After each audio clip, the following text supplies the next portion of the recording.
Lucas capítulo 3 y hasta ahora hemos visto dos nacimientos o dos anuncios de dos nacimientos y dos nacimientos, que ha sido, ¿te acuerdas? Juan el Bautista y Jesús. Y la semana pasada estuvimos viendo la infancia de Jesús y cómo fue, y varias cosas que se dicen, pero que tal vez no se dice tanto de la infancia de Jesús, pero lo que la Biblia nos revela a través de Lucas. Y el capítulo 3, lo que vamos a ver es, por fin emerge la figura de este hombre que fue anunciado. Que, ¿te acuerdas la historia de cómo fue anunciado Juan el Bautista? Zacarías, su padre, era sacerdote y estaba en el templo ofreciendo el incienso, cuando de repente un ángel se le aparece y le dice: Dios ha escuchado tus oraciones. Y te acuerdas, Zacarías y su esposa no podían tener hijos y ya eran ancianos. Y entonces Dios le da una promesa a Zacarías de un hijo. Y Zacarías no lo puede creer, Zacarías duda, Zacarías es incrédulo. Y entonces el ángel le dice: vas a quedar mudo por incrédulo. Y entonces Zacarías queda mudo durante todo el embarazo de su mujer y habla hasta que es presentado el niño. Pero hasta ahora no hemos sabido nada de Juan el Bautista. Solo supimos cuándo fue anunciado, pero cuándo iban a nacer, pero no sabemos nada hasta la fecha. Pero el capítulo 3 nos va a decir eso. ¿Qué pasó con Juan el Bautista? Y si estuviste aquí fue este año la conferencia, creo, de jóvenes, estuvimos estudiando acerca de Juan el Bautista.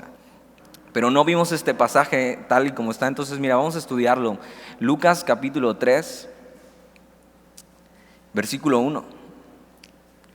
Dice: en el año 15 del imperio de Tiberio César, siendo gobernador de Judea Poncio Pilato y Herodes tetrarca de Galilea y su hermano Felipe tetrarca de Iturea y de la provincia de Traconite y Lisanías tetrarca de Abilinia. Y dices: ok, a mí eso, ¿qué me importa? ¿Qué me importa quién es Tiberio César? ¿Qué me importa quién es Poncio Pilato? ¿Qué me importa qué es Herodes? Pero esto es muy importante porque acuérdate, Lucas es un historiador y Lucas está poniendo la historia en orden de todas las cosas para decirle a quién, a su amigo Teófilo. Y Lucas lo que va a hacer es situarnos en tiempo y espacio en la historia. ¿Para qué? Para que tú puedas, si tú tienes dudas, vayas a la historia del mundo. O sea, agarres un libro de historia y veas que Tiberio César existía. Un emperador conocido por ser cruel y brutal. De los más crueles, de los más brutales, Tiberio César, el emperador. Para que veas que también existía Poncio Pilato. Un gobernante que, aparte de que es importante en la historia, porque más adelante va a aparecer, era alguien que maltrataba a los judíos y que hacía matanzas de judíos en ese entonces. Herodes el tetrarca, Felipe y Lisanías eran hijos de Herodes el Grande. Y había repartido su reinado Herodes ante sus hijos y eran conocidos por ser crueles y corruptos. Entonces mira, nos sitúa un poco en la historia de quiénes eran estos hombres, que tú puedes ir a un libro de historia y encontrarlos. Y Lucas, como buen historiador, nos da el contexto de qué está pasando en esta época, qué está sufriendo el pueblo de Israel, quiénes son los gobernantes, y nos da un mapa, y nos da coordenadas y nos sitúa en tiempo y espacio. Y versículo 2, y mira, nos sigue dando datos históricos. Y siendo sumos sacerdotes Anás y Caifás. Y nos dice los nombres de los líderes religiosos de ese tiempo. Caifás realmente era el que era sumo sacerdote, pero Anás era el padre y patriarca de la familia. Entonces él tenía gran influencia sobre el sumo sacerdote. Y nos está situando en tiempo y espacio de quiénes eran los gobernantes puestos por Roma, pero también quiénes eran los gobernantes religiosos en el pueblo judío. Y para que veamos que la historia realmente es verdad y es verídica y tiene tiempo y espacio. Y acuérdate, no es un libro que dice érase una vez en un lugar muy lejano. para que veas que las bases de la fe y de lo que estudiamos es algo sólido. Esto más o menos está situado en el año 27 después del nacimiento de Cristo. Y ahí nos sitúa Lucas, en tiempo y espacio, en una historia. Y mira lo que sigue diciendo en el versículo 2. Y siendo sumos sacerdotes Anás y Caifás, vino palabra de Dios a Juan. ¿Qué Juan? El hijo de Zacarías, en el desierto.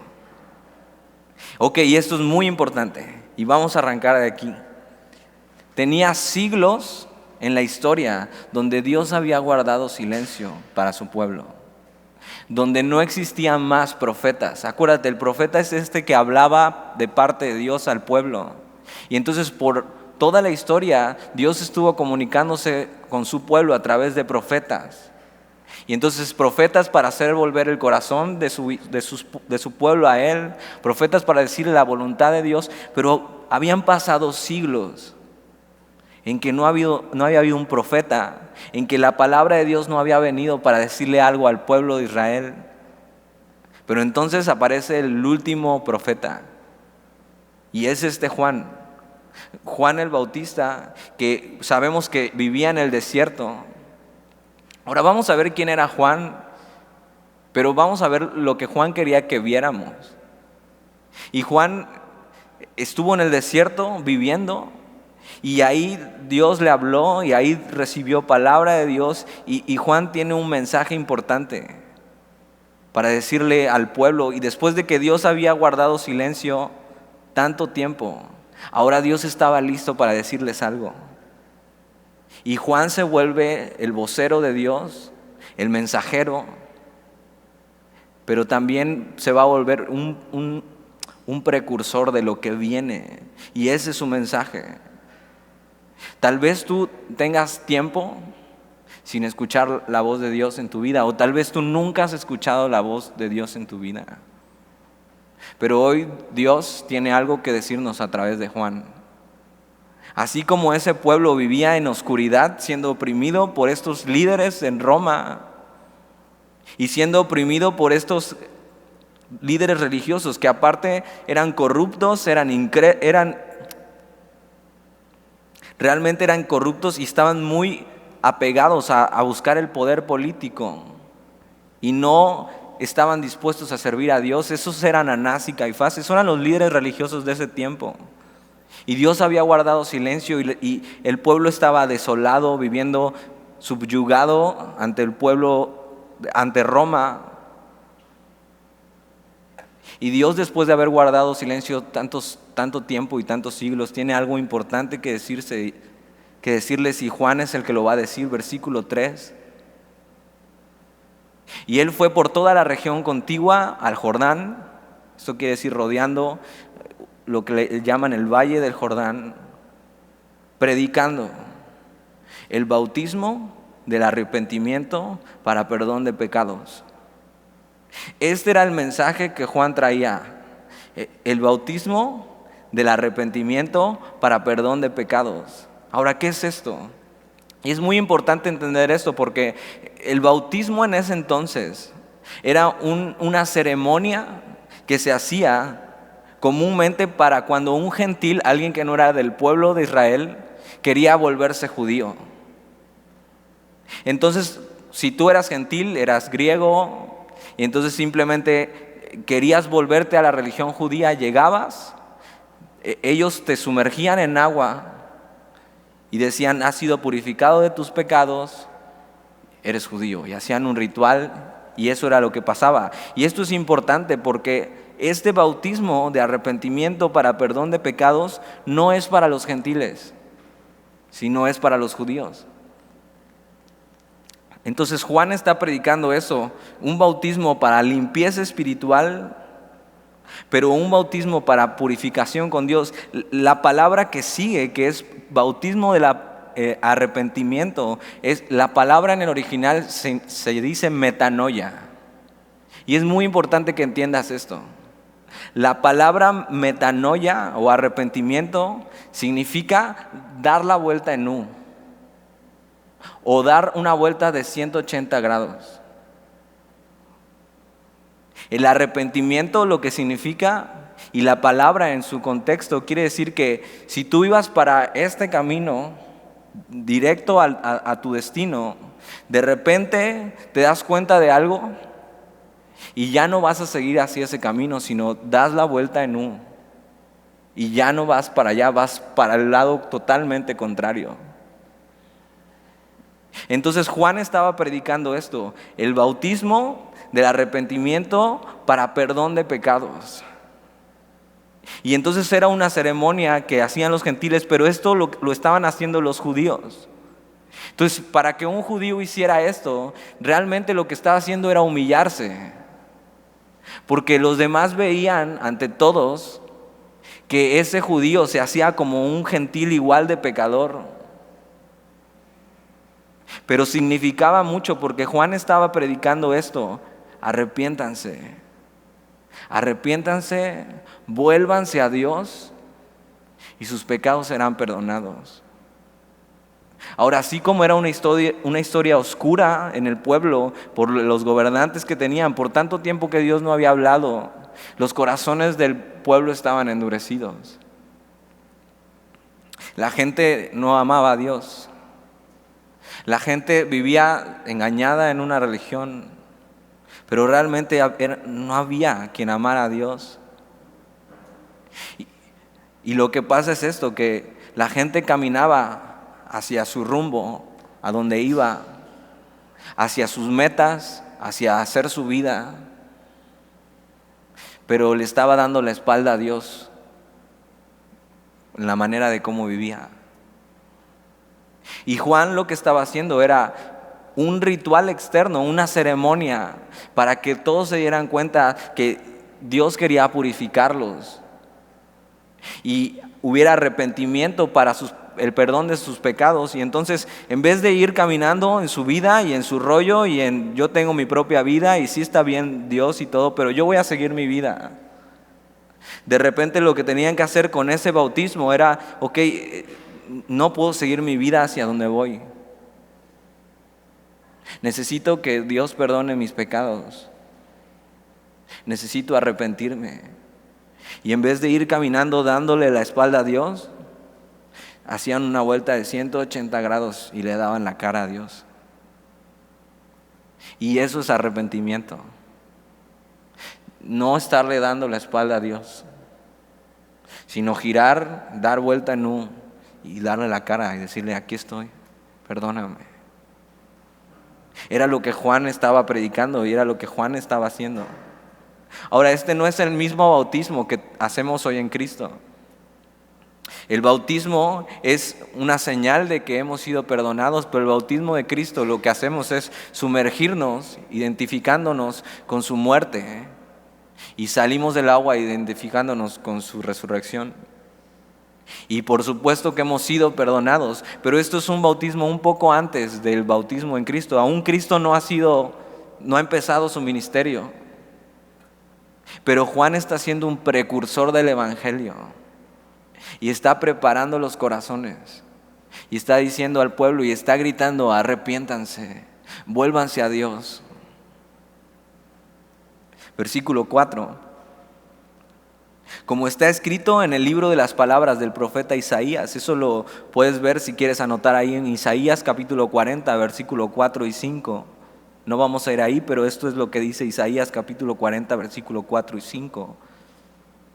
Voz del que clama en el desierto: preparad el camino del Señor, enderezad sus sendas. Isaías está escribiendo cientos de años antes acerca de la llegada de Juan el Bautista, de esta voz que clama en el desierto. Juan el Bautista, su morada era en el desierto. En los otros evangelios se da un poco más detallado cómo era Juan el Bautista. Y era cero cool, cero hipster, era cero, o sea, no te le acercarías si lo ves en la calle. ¿Por qué? Porque dice la Biblia que vestía de pieles de camello.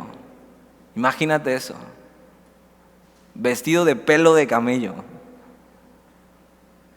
Tenía sus barbas largas, Vivía en el desierto, o sea, no vivía en comunidad con la gente. Era un tipo súper raro. No te acercarías a él. Dice que su comida eran langostas, pero no langostas del mar, sino grillos con miel. Ese era su platillo favorito. Entonces tú podías pasar y ver a este hombre sentado en la calle con pieles de camello, con su trastecito de grillos y miel, comiendo, y no te le acercarías, ¿verdad? Este era Juan el Bautista, un tipo cero popular por su manera de vestir y de ser. Pero Isaías está hablando de este hombre cientos de años antes y está profetizando que él es esta voz que clama en el desierto, y lo que Juan está clamando en el desierto es: preparen el camino del Señor, enderecen sus sendas.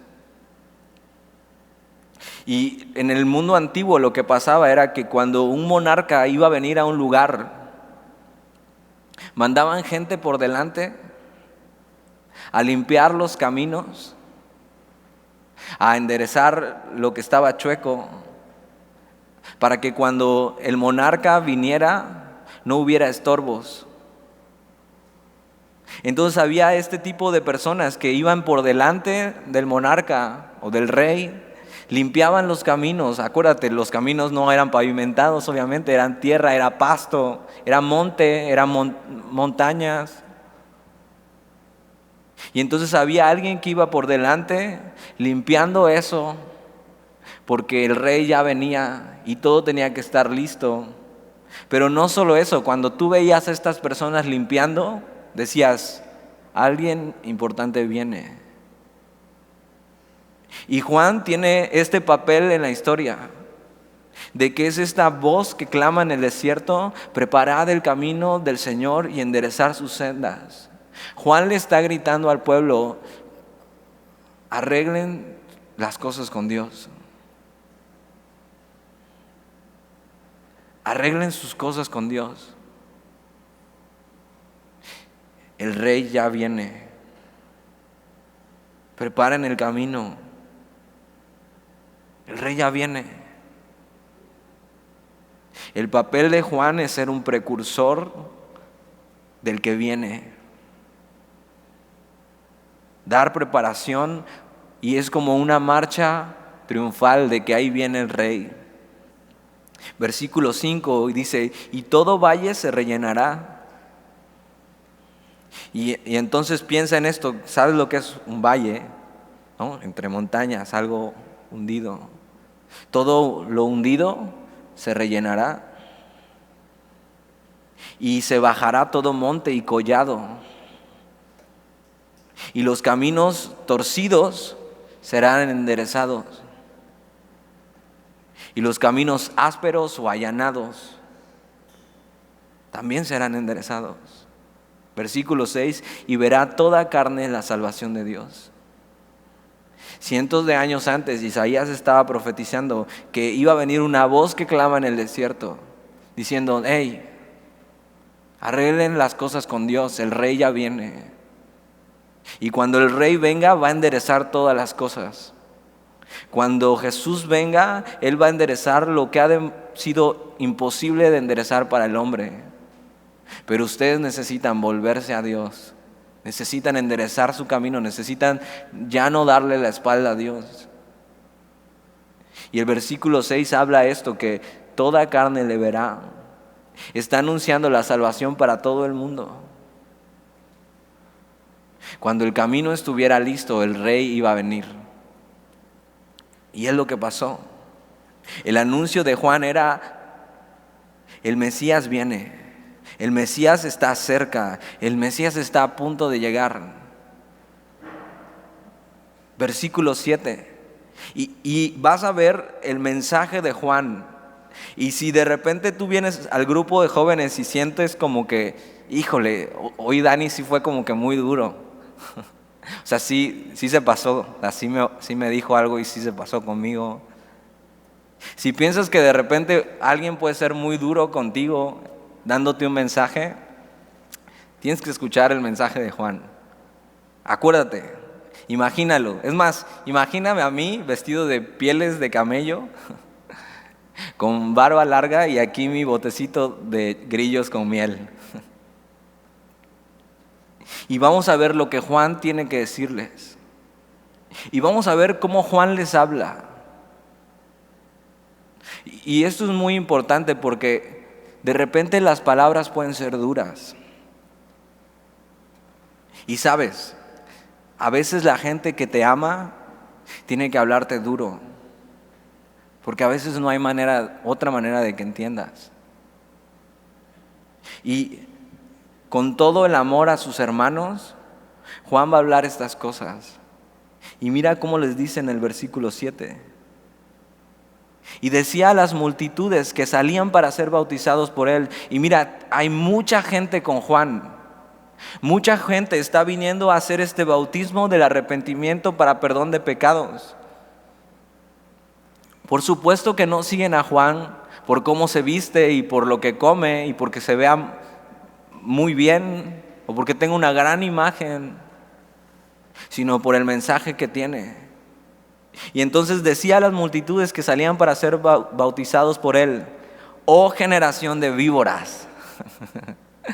¿Te imaginas eso? O sea, que sea la primera vez que vienes a Semilla y te digan: eres una víbora. Dices: ya me voy. Y Juan está la multitud ahí y está predicando el bautismo para arrepentimiento de los pecados. Y dice: oh generación de víboras, ¿quién nos enseñó a huir de la ira venidera? Le está diciendo: no sean víboras, no sean falsos. ¿Por qué huyen de lo que viene? ¿Por qué huyen de lo que viene y no se arrepienten? Y de repente el mensaje que tienen que decirnos es duro. Y a veces necesitamos que Dios nos agarre de aquí y nos sacuda con el mensaje. Pero el fondo de eso es amor, porque Dios no quiere que nadie se pierda. Dios quiere que todos procedan al arrepentimiento para que sean salvos. Y mira lo que sigue diciendo en el versículo 8. Haced pues frutos dignos de arrepentimiento. Y no comencéis a decir dentro de vosotros mismos: tenemos a Abraham por padre. Porque os digo que Dios puede levantar hijos de Abraham aún de estas piedras. Entonces lo que Juan les está diciendo es: no solo vengan y se bauticen, sino den fruto de que se han arrepentido. Y sabes que un verdadero arrepentimiento lleva fruto. Si tú hasta ahora has caminado siendo cristiano y dices: sí, ya me arrepentí de mis pecados y ya Dios me perdonó y ya soy suyo, pero en tu vida no hay fruto. O sea, no se ve que te arrepentiste.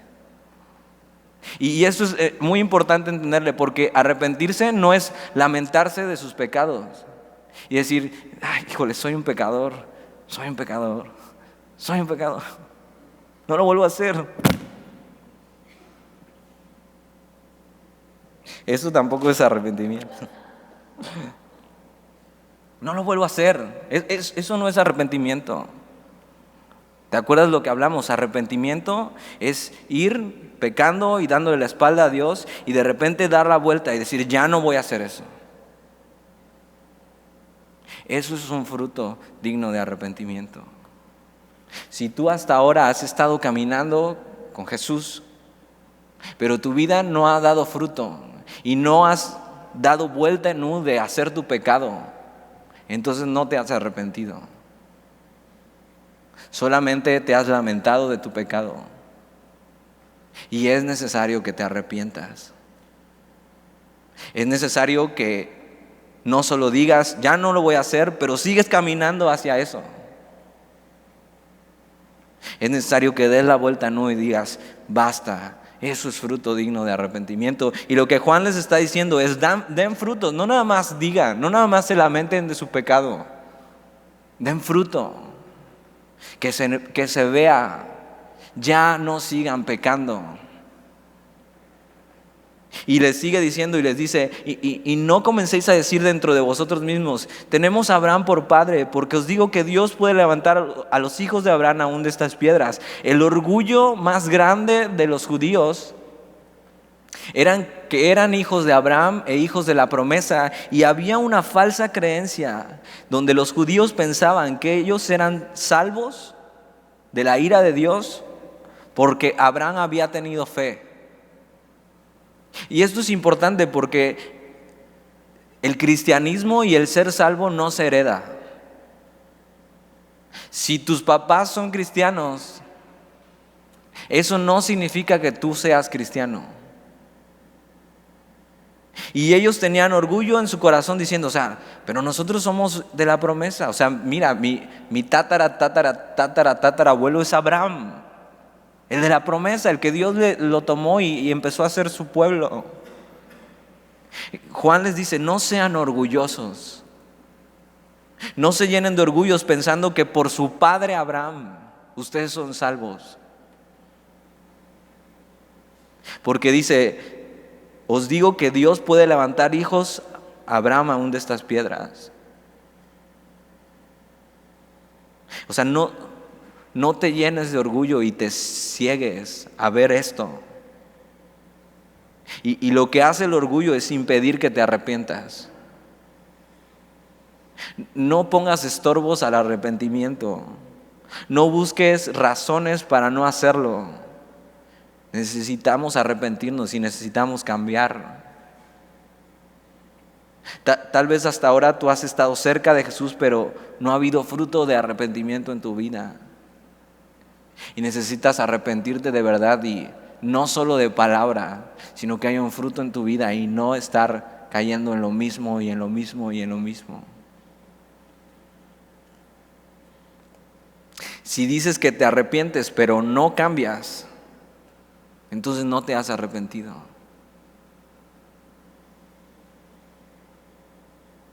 Versículo 9.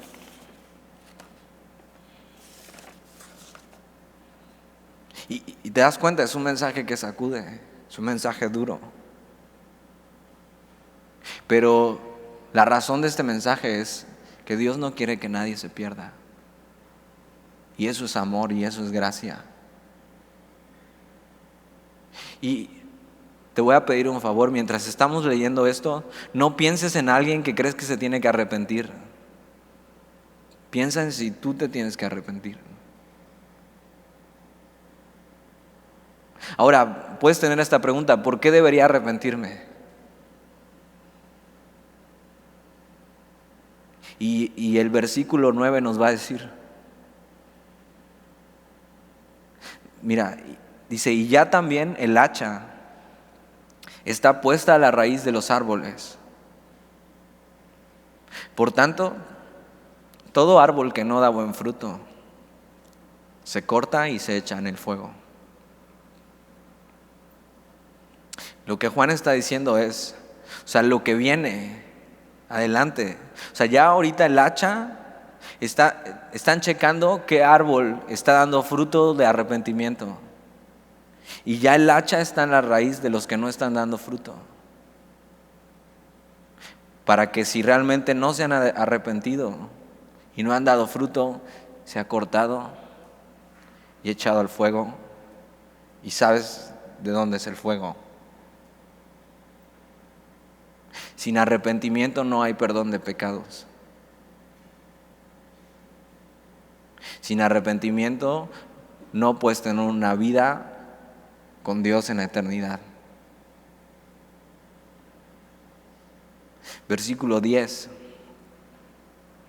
Ahora, si puedes decir y estar aquí y estar escuchando la voz de Dios hoy, y que haya convicción en tu vida y decir: creo que no me he arrepentido, creo que solamente me he estado lamentando de mi pecado y realmente no he dado fruto de arrepentimiento. Esta debería ser tu pregunta: ¿cómo me arrepiento? ¿Cómo se hace eso? Versículo 10. Y mira, la gente estaba escuchando, las multitudes, y estaban siendo golpeadas por la palabra de Juan el Bautista. Y Juan les está diciendo: generación de víboras, arrepiéntanse, den frutos de arrepentimiento, no sean orgullosos, porque el hacha ya está puesta para que sean cortados. Y la gente, en vez de enorgullecerse, mira lo que dice en el versículo 10. Y la gente le preguntaba diciendo: entonces, Juan, ¿qué haremos? Dinos cómo arrepentirnos. No queremos seguir así, Juan. Y hay convicción de pecado. Y entonces Dios quiere decirnos cómo. Versículo 11. Y respondiendo les dijo: el que tiene 2 túnicas, dé al que no tiene. Y el que tiene que comer, haga lo mismo, dé al que no tiene. Juan dice: si realmente quieres arrepentirte, sé compasivo. No para sentirte bien que ayudas a los demás, sino para mostrar realmente el amor de Dios. Abre tu mano para dar, pero no solo cosas materiales, sino dar de ti a los demás, a los que lo necesitan. No centres tu vida solo en ti, sino abre los ojos para ayudar a los demás. Juan está diciendo esto: necesitas ser compasivo y misericordioso. Ahora, una pregunta, y no me contestes: ¿con quién necesitas ser más compasivo y más misericordioso? Versículo 12. Vinieron también unos publicanos. Y si has estado viniendo los domingos, ya sabes qué es un publicano. Es un recaudador de impuestos, que era opresor, que eran injustos, que no tenían amor, que no tenían misericordia, y eran rechazados por la sociedad, rechazados por los religiosos, rechazados por todo el mundo. Y vienen estos publicanos para ser bautizados, dice el versículo 12, y le dijeron a Juan: maestro, ¿qué haremos? Necesito arrepentirme, Juan. ¿Qué hago? ¿Cómo doy la vuelta en U?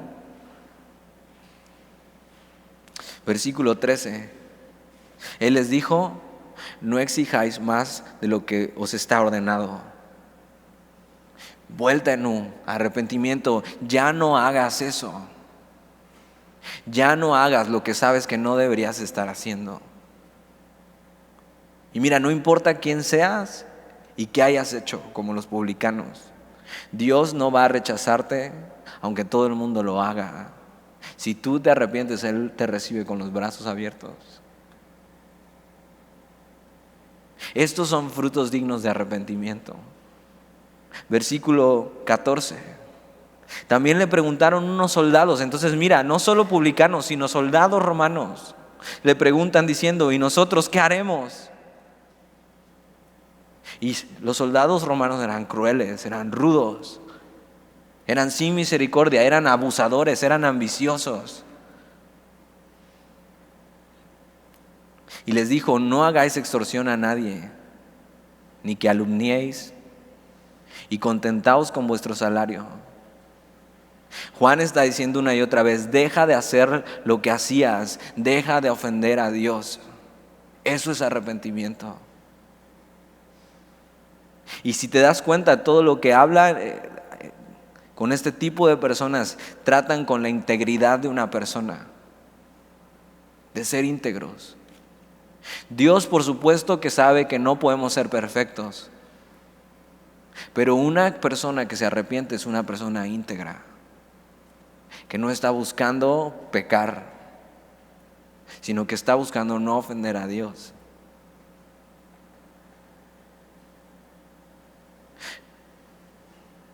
¿Qué cosas debes dejar de hacer para arrepentirte?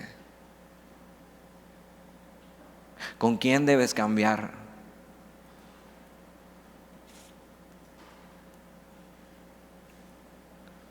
Posiblemente hoy ya Dios te ha dicho qué tienes que hacer. Versículo 15.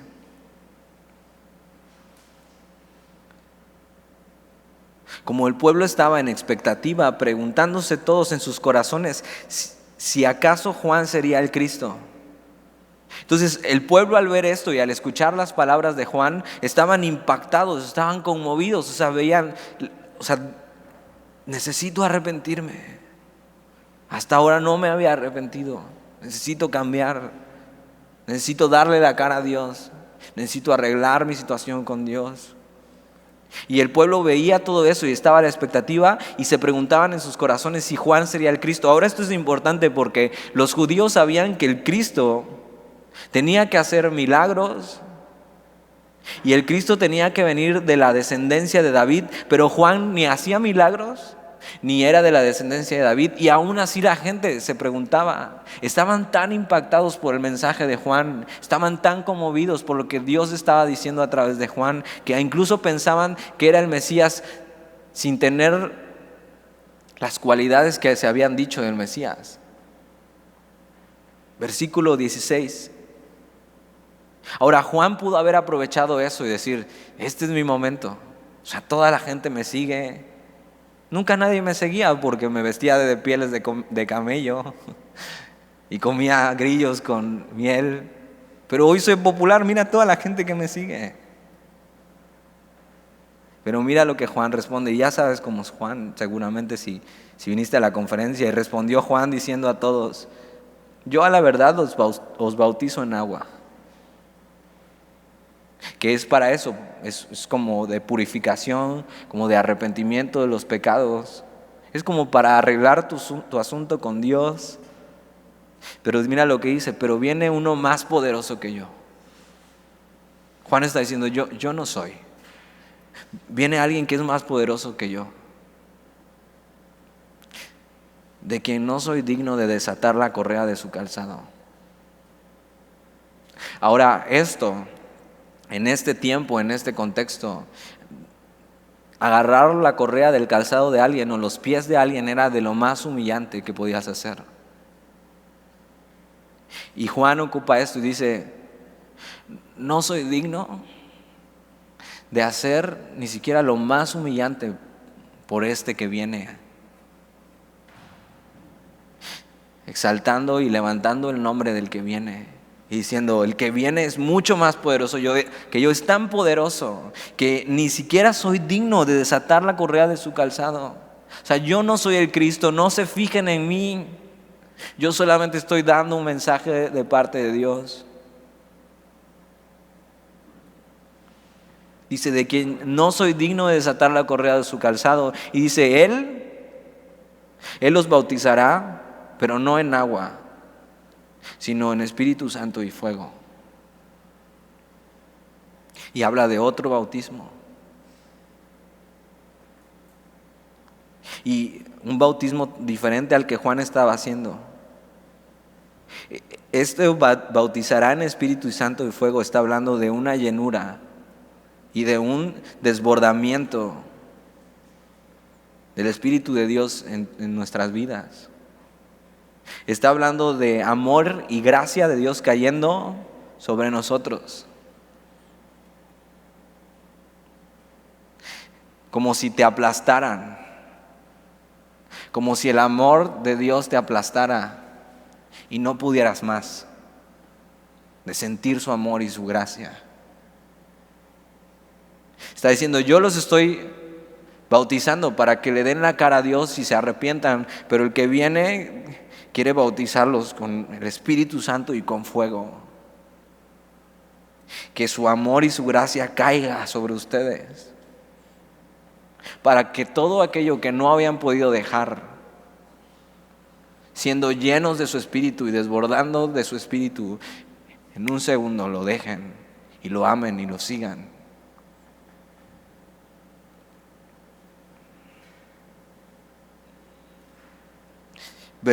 Versículo 17. Su aventador, y este aventador era algo que se usaba para separar el trigo de la paja. Dice: su aventador está en su mano y limpiará su era y recogerá el trigo en su granero y quemará la paja en el fuego que nunca se apagará. El poder de este hombre que venía, purificador y transformador, lo que va a hacer es separar el trigo de la paja, lo verdadero con lo falso, el verdadero arrepentimiento con el falso. Podemos ver el ejemplo entre Pedro y Judas. Cuando Jesús llegó y ellos caminaron con él y Jesús sacó su aventador para separar el trigo de la paja. En ese aventador, aunque Pedro falló, su fe era verdadera, su arrepentimiento era verdadero. Pero Judas era paja, era falso. Y su vida fue echada en el fuego.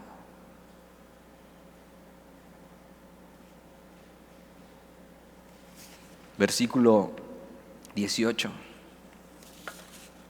Con estas y otras muchas exhortaciones anunciaba las buenas nuevas al pueblo. Y entonces ya sabes cuál es el mensaje de Juan. Un mensaje que apunta en todo tiempo a Jesús diciendo: el Mesías viene, preparen sus corazones. Yo solamente los bautizo para que se den cuenta y den vuelta en U y le den la cara a Dios y no la espalda. Pero preparen su corazón y arrepiéntanse, porque un día Él vendrá y serán llenos de Él. Versículo 19. Entonces Herodes, el tetrarca, siendo reprendido por Juan a causa de Herodías, mujer de Felipe, su hermano, y de todas las maldades que Herodes había hecho. Y lo que pasaba es que Herodes se casó con Herodías, que era su sobrina, pero no solo eso, sino que era la esposa de su medio hermano Felipe. Y Juan, ya vimos cómo era Juan, no se quedaba callado y te confrontaba con tu pecado y te decía: arrepiéntete. Cualquier otra persona no le habría dicho nada a Herodes. No, ¿cómo le voy a decir? Es un gobernante, me va a ir mal si le digo. Pero Juan no tenía miedo. No tenía miedo del hombre. Juan había venido a hacer algo que Dios le había dicho. Tenía un propósito claro. Y Juan le dijo sus verdades a Herodes, pero para que se arrepintiera.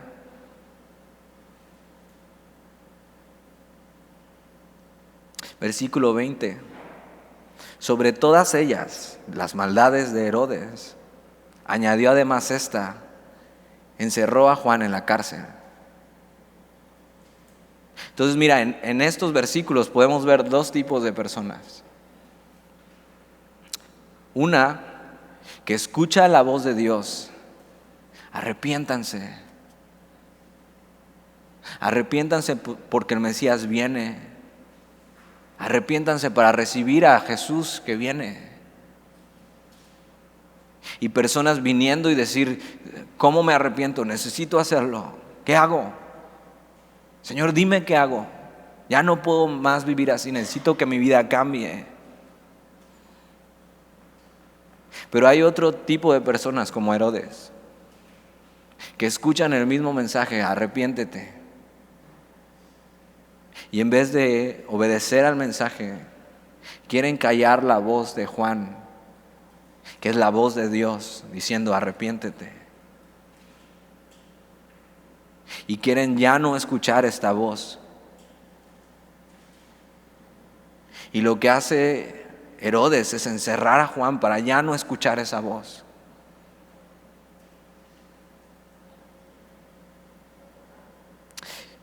Josefo, el historiador, que no es cristiano, pero es un libro de historia acerca de estos tiempos, decía que el motivo del arresto de Juan fue que Herodes temía a la gran influencia que Juan tenía sobre el pueblo. Temía que podría usarla para levantar una rebelión, porque dice que parecían dispuestos a hacer cualquier cosa que Juan les aconsejara. Juan se había vuelto en un líder para ellos, pero un líder que los estaba llevando al arrepentimiento. Y el historiador dice que en esos tiempos Herodes, teniendo miedo de escuchar esa voz, pero también de que se rebelaran contra él, lo que hizo fue encerrar a Juan para ya no escuchar esa voz. La pregunta es: ¿qué vas a hacer tú hoy con esa voz? Que dice: arrepiéntanse, den frutos de arrepentimiento. No solo digan, o sea, me he equivocado, la he regado, he pecado.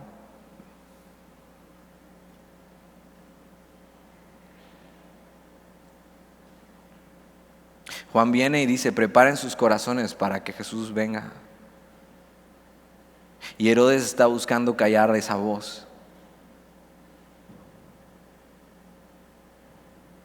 El único propósito del mensaje de Juan es: arrepiéntanse para que no sean cortados y echados al fuego.